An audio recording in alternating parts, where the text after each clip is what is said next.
International Education Experience Study Abroad Programs. In this presentation, we will examine the international education experience, namely study abroad programs at colleges and universities.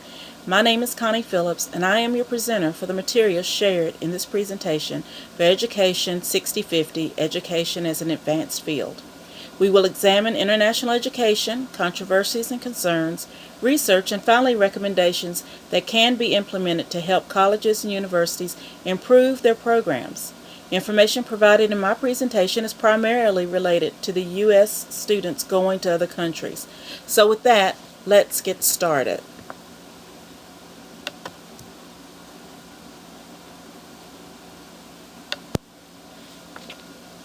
Colleges and universities continue to work in an effort to increase student retention and success. One activity has been cited as a factor that's been successful in improving student performance, and that activity is known as the study abroad programs. These programs provide students with learning experiences that last a lifetime, but also connect the textbook, global relations, and real-life experiences. Study abroad, also known as international multiculturalism and global studies, are in the focus of stakeholders, including higher education administrators, policymakers, and instructors. As colleges and universities are becoming more diverse, the cross-cultural experience is a component of experiential and global learning objectives for student outcomes.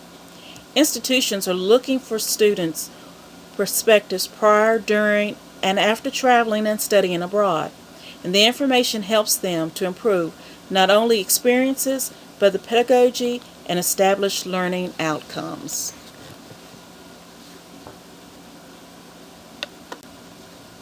Questions that colleges and universities should assess and answer are as follows.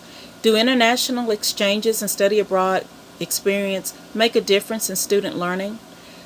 With changing demographics, what challenges do colleges and universities face in increasing enrollments in cross-cultural study abroad experiences?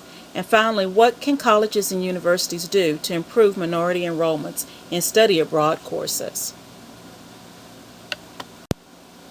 A portion of statistics regarding U.S. study abroad programs supplied by the Institute of International Education is supplied in this slide. Trends are on the rise with the number of international students coming to the U.S. for education. China is the #1 place of origin for international students coming into the United States.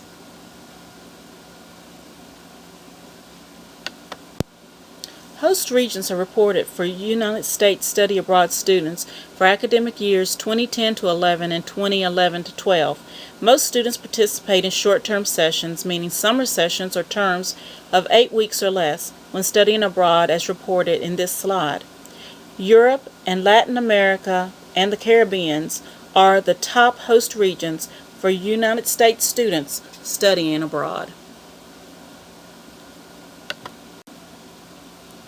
As you can see in this slide, the number of United States students studying abroad is continually on the rise. According to the Institute of International Education data, the number of U.S. students who studied abroad in academic year 2011 to 12 increased by 3.4% over the previous year, tripling over the past 2 decades. As shown in this slide, the majority of students engaged in study abroad programs are Caucasian, 76.4% in the United States. Data provided by the National Association of Foreign Student Advisors and the Institute of International Education's Open Doors report, as well as the U.S. Department of Education's National Center for Education Statistics, are provided. According to the article, Why Do All the Study Abroad Students Look Alike?, applying an integrated student choice model to explore differences in the factors that influence white and minority students' intent to study abroad. A study by Salisbury, Paulson, and Pasquarella, factors that affect students' decisions to or not to enroll in these programs are different among races. Factors include the student's intent to pursue graduate degree, the interest in cross-cultural experiences, financial indebtedness, availability of financial scholarships, etc. If professionals wish to increase enrollments for minorities, strategic plans will have to be implemented to engage students and encourage them to take advantage of the opportunity to study in other countries.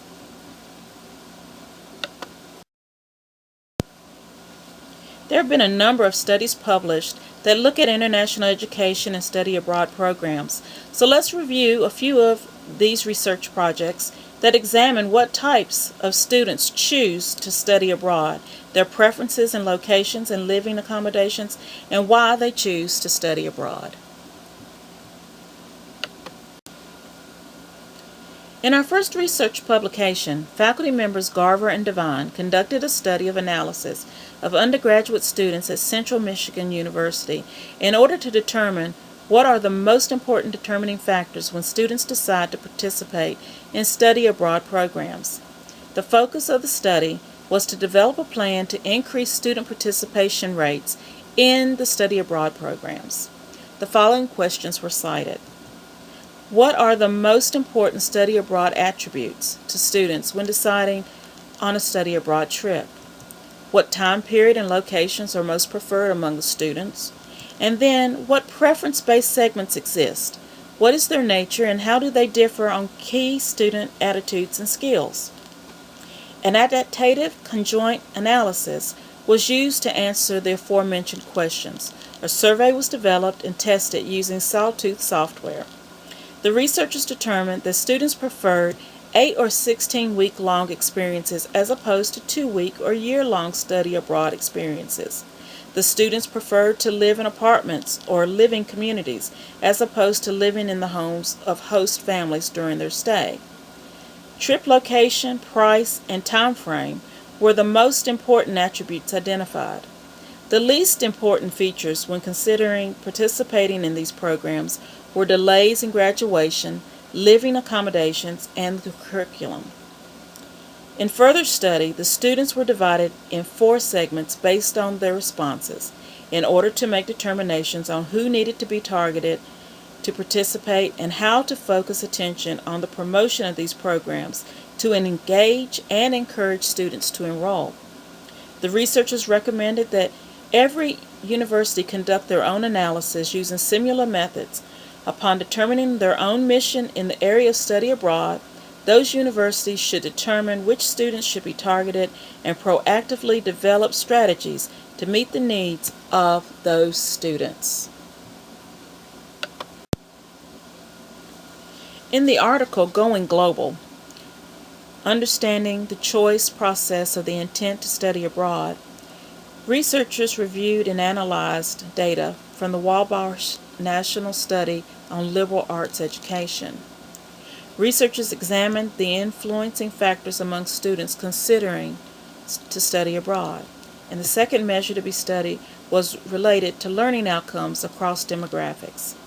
The researchers argue that student choice and college choice theory can be extended beyond the selection of an institution and applied to all aspects of the college experience, including the choice to study or not to study abroad. Perner's integrated model of college choice was used in the study. Finally, they discuss implications to be considered by stakeholders, namely faculty, administrators, and policyholders who are encouraging participation in the international education and study abroad experiences. The use of logistic regression and application of student choice constructor and the integrated model of student choice were implemented for the study. Demographics and measures of social and cultural capital were included. High school involvement was surveyed to give insight to students' exposure to networking, resources and values, etc., to determine if those factors may influence a student's decision. And finally, openness to diversity and challenges were measured. The findings of the study reveal that students' social economic status, pre-college experiences, and post-high school exposure to different areas do affect students' choice about studying abroad. The 3 stages of college choice is mirrored in the student's choice to study abroad: predisposition, search, and choice. The study encourages colleges to develop more opportunities in which students can engage and take advantage of diverse activities. Also, social economic status does have somewhat of an impact. Finance is not always the deciding factor according to this study. Institutions need to do a better job targeting and recruiting students in order to provide more experiential learning opportunities for more students. The authors cited more studies that could be explored from this initial activity. The purpose of our next article, toward a comprehensive framework of study abroad intentions and behaviors published in the Journal of Teaching in International Business, is to identify and explain factors of students choosing to study abroad using the theory of planned behavior and trait theory as the framework.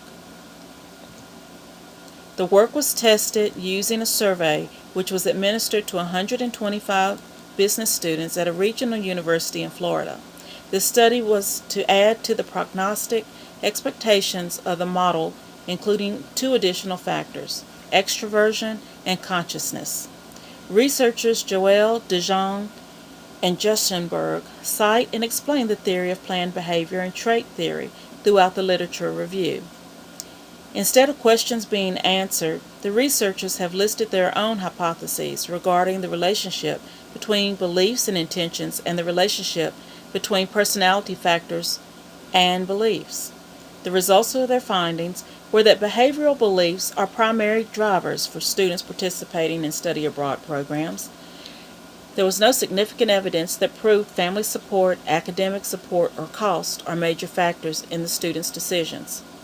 The study also showed that students' traits do play a role in their beliefs that contribute to the thoughts about studying abroad, and thus, quote-unquote, different traits influence different beliefs to differing extents. The authors did recognize the limitations of their research and the need for more study to strengthen their position. More robust scales were recommended to measure perceptions, beliefs, intentions, and behaviors as it relates to students' decisions to participate or not to participate in study abroad programs. As mentioned earlier, universities are continually assessing academic courses to ensure that the learning outcomes and pedagogy are meeting the criteria and requirements established.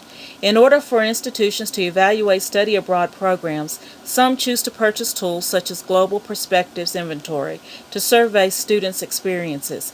These tools may include a pre-test before students leave for their trip abroad and then a post-test evaluation that provides valuable information to the faculty and administrators about the students' experiences, which help to improve experiential learning for those students.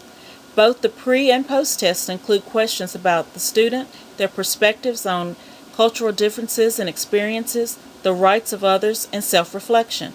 Other institutions create and utilize their own institutional assessment tools, including the use of e-portfolio assignments and student-faculty surveys.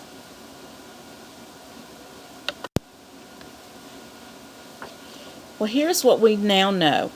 As our world has become more integrated and cross-cultural in nature, higher education has to focus on how to strategically provide experiential activities and learning opportunities for our students.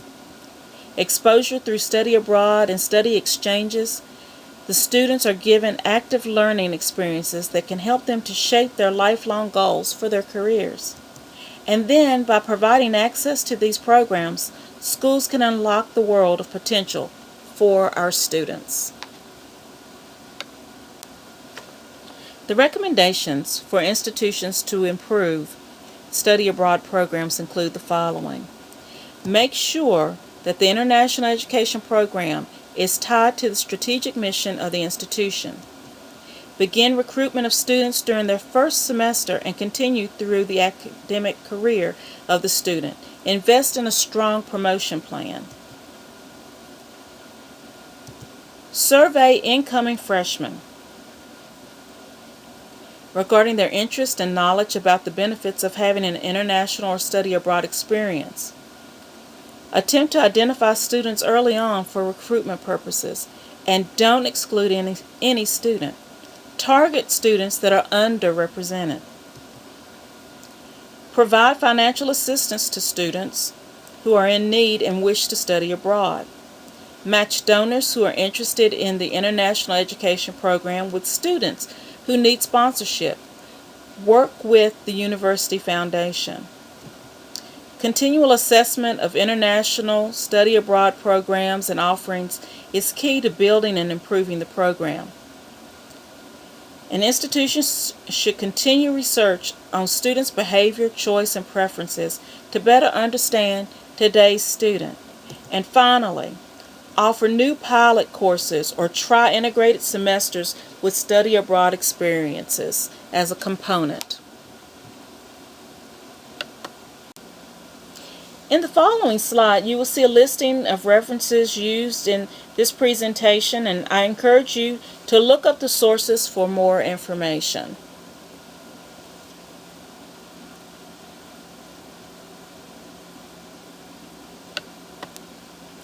Additional references are also listed here.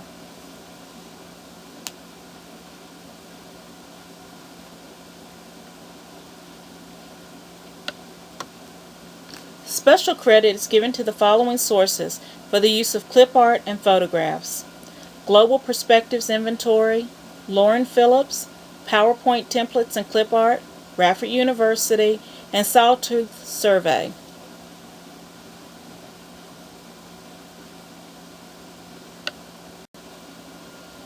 This ends my presentation. I hope that you found it to be educational and of value. If you have questions, please forward them to my email address listed below.